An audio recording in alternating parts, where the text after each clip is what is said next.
programme ultra secret du gouvernement canadien, un vaste plan d'internement de prisonniers politiques. 600 à 800 personnes étaient visées dans un premier temps. Les gens perdaient leur emploi, étaient épiés par la GRC.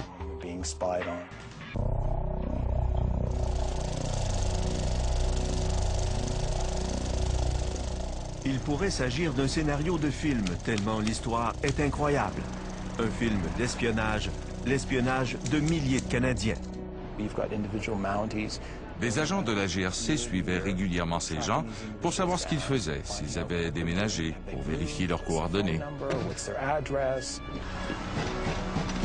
Police! Ouvrez la porte! L'histoire tient aussi du drame policier, avec comme dénouement l'arrestation massive de gens dont les opinions politiques dérangent. Ça se passe en général comme ça, vous savez, dans les pays qui font des raves, c'est-à-dire c'est un climat de panique où, en gros, on embarque tout le monde.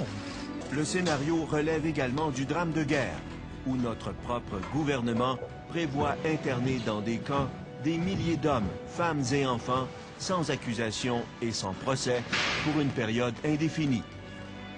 Ils savaient que ces gens n'étaient pas violents. Il s'agissait de prisonniers politiques, purement et simplement.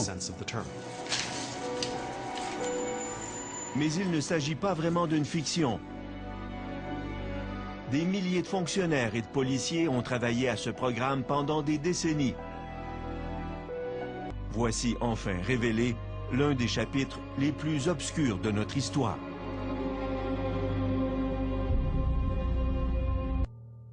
Mais chez nous, il y en a 15 000, sans compter leurs sympathisants, qui sont entre 50 et 80 000.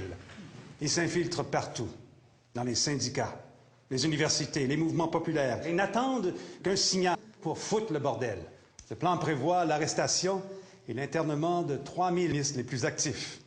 Une opération qui doit se faire en quelques heures, avant qu'ils aient le temps, justement, d'organiser des soulèvements. Au départ, on prévoit établir 8 camps d'internement. 3 se trouvent dans les provinces de l'Ouest, 4 en Ontario, 1 au Québec. Pour le Québec et les Maritimes, le camp numéro 7, ici, à Saint-Gabriel-de-Brandon, juste à côté de Montréal.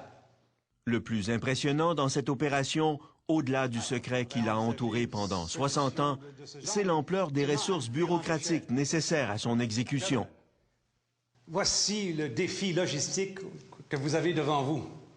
Faire des listes de surveillance, organiser la surveillance, le transport, les camps. Alors, au travail. Pendant des décennies, c'est une tâche qui va occuper des milliers d'agents de la GRC. Espionner la gauche canadienne au nom de la sécurité nationale. Il s'agit d'un groupe politique, ceux que la GRC considère comme des dirigeants. Ce sont des gens capables d'organiser une assemblée, de mobiliser un groupe ou un syndicat. Voilà ceux dont le gouvernement se méfie en prévision de la Troisième Guerre mondiale. Nous n'avons pas eu ici d'audience télévisée, mais discrètement, les gens perdaient leur emploi, étaient épiés par la GRC. Daniel Waterloo est un membre actif du Parti communiste du Québec dans les années 60. Il est l'objet d'une surveillance constante. Eux, ils veulent t'imposer leur système, et quand tu mobilises assez de monde pour t'opposer à ce système-là, ben là, ils préparent des listes d'arrestation et c'est ça la démocratie. Combien de Canadiens étaient ciblés? Nous avons trouvé de nombreux tableaux sommaires classant par âge, par sexe, les milliers de personnes qui se trouvaient dans la mire de la GRC. Les chiffres impressionnent. En 1955, c'est 11 210 citoyens qui font l'objet de surveillance. Se préparer à décapiter le MOVD rapidement et à tout moment. 600 à 800 personnes étaient visées dans un premier temps, les leaders sur lesquels le parti comptait pour passer à l'action. Bien sûr, on parle d'action politique. La GRC était consciente que ces gens ne représentaient pas une menace physique. Donc, le programme pour interner des dissidents politiques de gauche. Je n'ai rien entendu parler de ça, non. connais pas ça du tout. Il n'a pas évoqué ça à la maison? Non, pas du tout. Raoul Mercier agissait seul à partir des dossiers que lui préparait la GRC. À la manière d'un tribunal secret, il détermine qui doit être interné dans les camps. Une fois approuvé le nom d'une personne à arrêter, ses coordonnées étaient acheminées sous scellé aux détachements locaux de la GRC. Des sections complètes de pénitenciers et des prisons entières deviendraient des camps de concentration. Il est clair que dans un premier temps, il faudra embarquer les enfants aussi.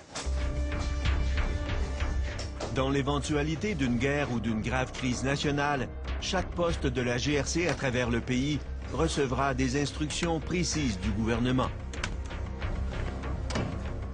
Attention à toutes les divisions. Ceci est un message d'urgence de niveau 1. Contenant les coordonnées tenues à jour des ennemis de l'État qu'il faut arrêter. Ont-ils déménagé? Quelles sont leurs coordonnées? Ont-ils un nouvel enfant? La police a besoin de tous ces renseignements dans l'éventualité où cette machine doit être mise en marche. Profunk faisait partie de ce qu'on appelle les mesures de guerre, une série de pouvoirs extraordinaires que s'arroge le gouvernement fédéral en temps de crise. Entre autres, la loi permet de suspendre les droits fondamentaux des citoyens. Police! Ouvrez la porte! Police, open the door! Alors que le gouvernement est en état d'arrestation. Selon le plan, à l'heure dite, des équipes de la GRC arrêtent sans mandat des citoyens partout au pays. Ils peuvent saisir tout ce qui est de nature à prouver les accointances des suspects.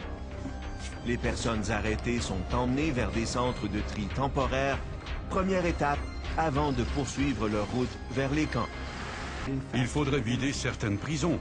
Les détenus ayant moins de 2 ans à purger seraient relâchés. Des sections complètes de pénitenciers et des prisons entières deviendraient des camps de concentration pour ces prisonniers politiques qui ne nécessitaient certainement pas les mêmes conditions de sécurité que des criminels violents. Monsieur le commissaire, vous parlez d'emprisonner des hommes et des femmes? C'est exact. J'imagine que ces gens-là ont des enfants? Quoi faire des enfants dont les parents seront internés pendant des mois, voire des années? Il est clair que dans un premier temps, il faudra embarquer les enfants aussi.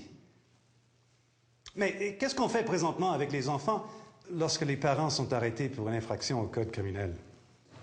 On les confie aux services sociaux des provinces ou aux orphelinats.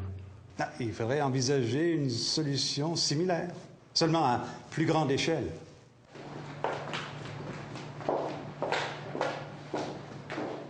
L'ampleur des ressources nécessaires pour arrêter en quelques heures des milliers de personnes dépassait les capacités de la GRC. J'ai trouvé plusieurs mentions du rôle de l'armée dans le transport par autobus de prisonniers politiques vers des camps de concentration partout au pays et dont la GRC serait ensuite responsable.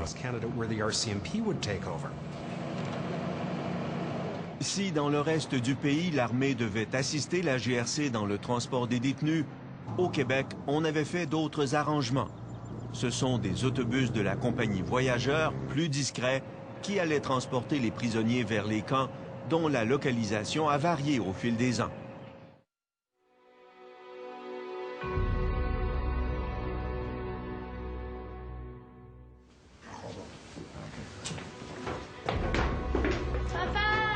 Dans les camps, les règles prévoient qu'on va séparer les familles pour toute la durée de l'internement, les enfants mineurs pouvant temporairement partager la cellule de leur mère.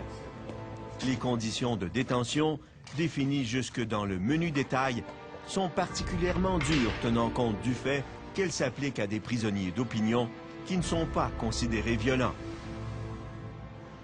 Les prisonniers allaient être tenus au silence entre eux. Chaque manquement au règlement pourrait être puni par un séjour prolongé dans une cellule de confinement, au pain et à l'eau. Comme ces gens ne faisaient probablement rien d'autre que parler et débattre de la glorieuse révolution à venir, les priver du droit de parole serait une véritable punition. Preuve du sérieux de l'affaire, en cas de tentative d'évasion, les gardiens ont l'ordre de tirer sur les fuyards. Moi, j'ai été détenu pendant 20 jours, sans droit d'avocat.